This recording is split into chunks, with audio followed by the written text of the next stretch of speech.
Hi అండి, సంధ్యాస్ కిచెన్కి స్వాగతం. ఈరోజు రెసిపీ వచ్చి ఆనియన్ పకోడీ అండి. మనం గట్టి పకోడీ మన స్వీట్ షాప్లో ఎలా ఉంటుందో సేమ్ అలాగే చేసుకోవాలి. చాలా బాగుంటుంది. సేమ్ అలాగే ఈరోజు నేను చేయబోతున్నాను. ముందుగా 300 గ్రామ్స్ ఈ ఉల్లిపాయలు తీసుకోవాలి. తీసుకొని ఇవి రెండు కూడా ఇవంతా కూడా కట్ చేసుకోవాలి. ఇలా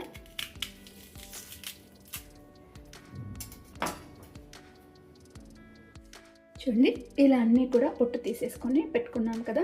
మనకు ఈ ఉల్లిపాయలప్పుడు కొంచెం బ్లాక్గా కనిపిస్తుంది కదా, అది కడిగేసి తీసేసుకోవాలండి.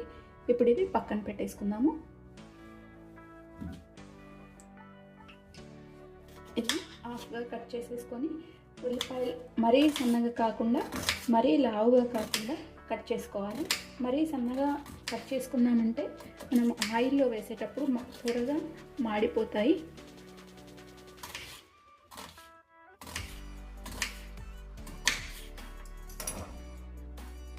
ఈ విధంగా కట్ చేసుకోవాలి.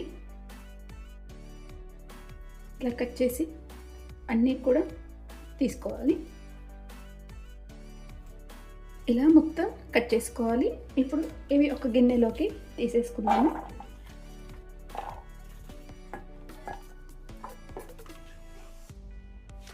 ఇప్పుడు ఇలా కట్ చేసి పెట్టుకున్నాం కదా. ఇందులో ఉప్పు, అలాగే 1 టీ స్పూన్ కారము,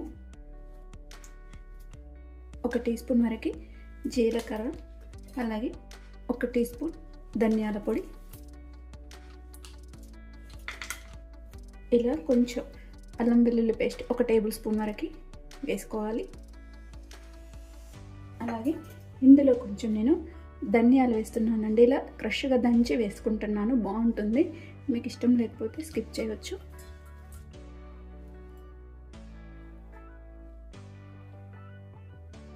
ఇప్పుడు ఇందులో ఒక 3 పచ్చిమిరపకాయలు ఇలా కట్ చేసుకొని వేసుకోవాలి. ఇలా కట్ చేసుకొని ఇదంతా కూడా ఉల్లిపాయలు మొత్తం ఇలా అంతా కలిపేసుకోవాలి. ఇలా ఉల్లిపాయలు గట్టిగా కలుపుకోవాలి. చూడండి, ఇలా మొత్తం కూడా ఇలా గట్టిగా కలుపుకుంటే మనకు చాలా బాగుంటుంది ఈ పకోడీ.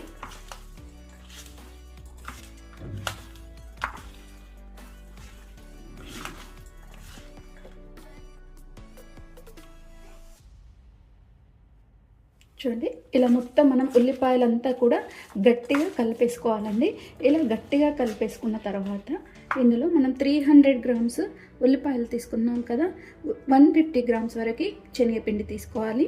ఇలా కొలత ప్రకారం ఈ పకోడీ అనేది బాగా వస్తుందండి. ఇప్పుడు ఇందులోనే ఒక 2 టేబుల్ స్పూన్ల వరకు బియ్యపిండి కూడా వేసేసుకొని కలిపేసుకోవాలి.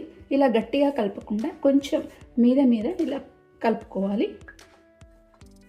నాకు ఇందులో వాటర్ ఏమీ అవసరం పడవండి.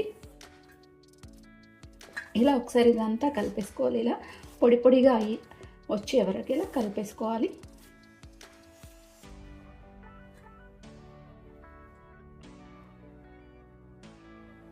ఇప్పుడు ఇలా మీద కలిపేసుకున్నాం కదా, కొంచెం ముద్దగా రావడానికి 1 టేబుల్ స్పూన్ వరకు వాటర్ వేసుకుందాము.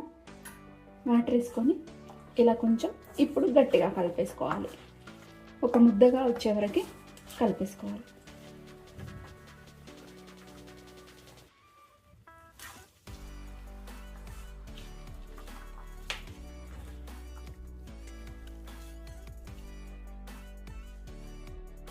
చూడండి, ఇలా కలిపేసుకోవాలి.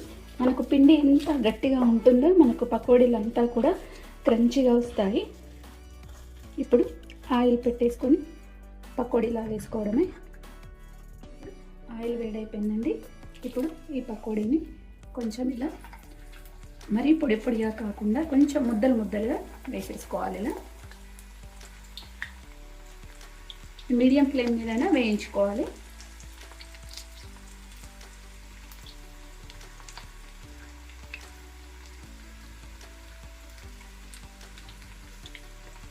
చూడండి, ఇలా కొంచెం ముద్దలుగా వేసుకుంటే మీకు పకోడీ అనేది క్రిస్పీగా వస్తుంది.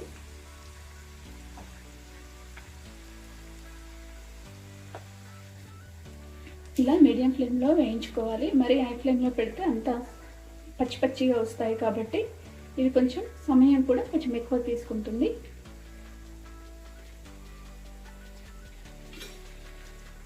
ఇలా ఒకసారి వేగినాక, ఒక సైడ్ వేగాయి కదా, ఇప్పుడు ఇలా తిప్పేసుకుందాము. మంచి క్రిస్పీగా అయ్యే వరకు మీడియం ఫ్లేమ్ మీద పెట్టి వేయించుకోవాలి.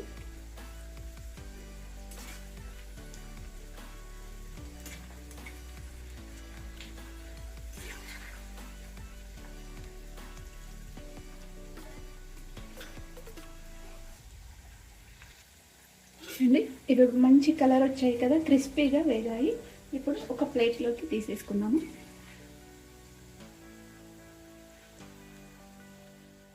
ఇలా టిష్యూ వేసుకున్న పేపర్లోకి తీసుకుంటే ఆయిల్ అంతా కూడా అబ్జర్వ్ అయిపోతుంది.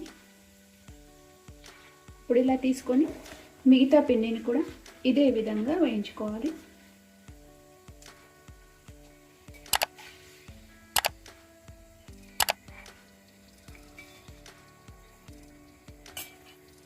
పకోడీ అంతా వేయించుకున్న తర్వాత కొంచెం కరివేపాకు కూడా